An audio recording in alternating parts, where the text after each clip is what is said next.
a second straight defeat in the league there. What do you feel like went wrong tonight? And what are you going to look for more of as you guys turn around quickly, obviously, to host Birmingham on Saturday?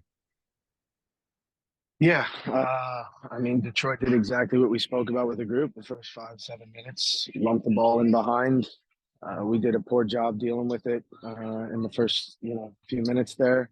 Obviously, their goal comes from it as well. And again, it's a pattern that we've talked about over and over again with the group. So extremely frustrated with how we concede there. I'm really frustrated about, we score a goal and it gets called back. I would love again to start understanding some of these decisions when we look at Phoenix, when we look at Pittsburgh.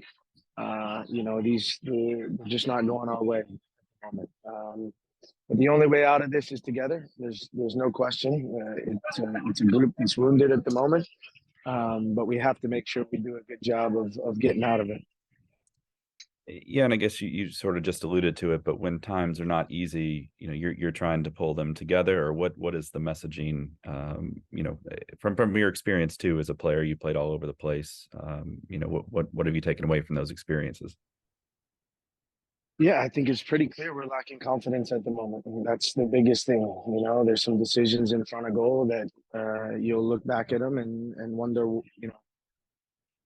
why we made the decision we did on the ball in that moment. And I think a lot of it comes down to lack of confidence. I can't understand the two goals that we conceded tonight. The second one is diabolical. And again, we are not punishing teams, and teams are punishing us. We have to make sure that we recover. We have a quick turnaround here at home against a good Birmingham side. And we're going to do everything we can to make sure that the group is prepared and we put a group on the field that gives us the best chance to win the game. And obviously, coming into the season, you returned so much. You have a veteran group.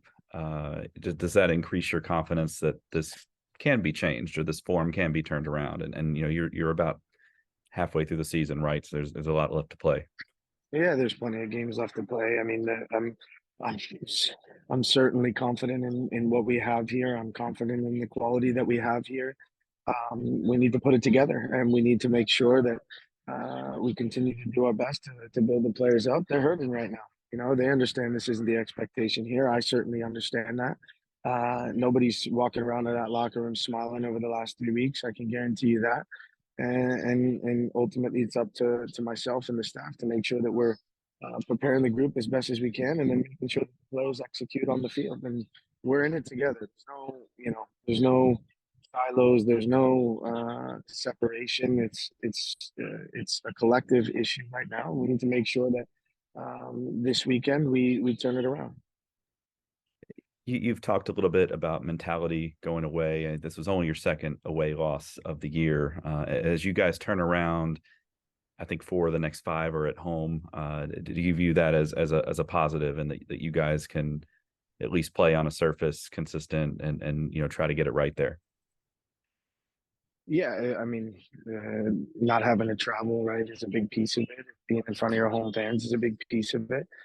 We need to make sure that on Saturday we put on a good performance for everybody at the club, and for the players in there to make sure they walk off away from that stadium on Saturday night feeling good about the performance. Because two of our more recent wins, I can tell you, because of the expectation of our performances in the locker room was heads were down and frustrated after wins. And that's the culture that we have here, and we need to make sure that on a daily basis we're doing things the right way, and that players are doing things the right way, that the staff is doing things the right way, and I'm confident that we'll get ourselves out of this hole that we've dug ourselves into.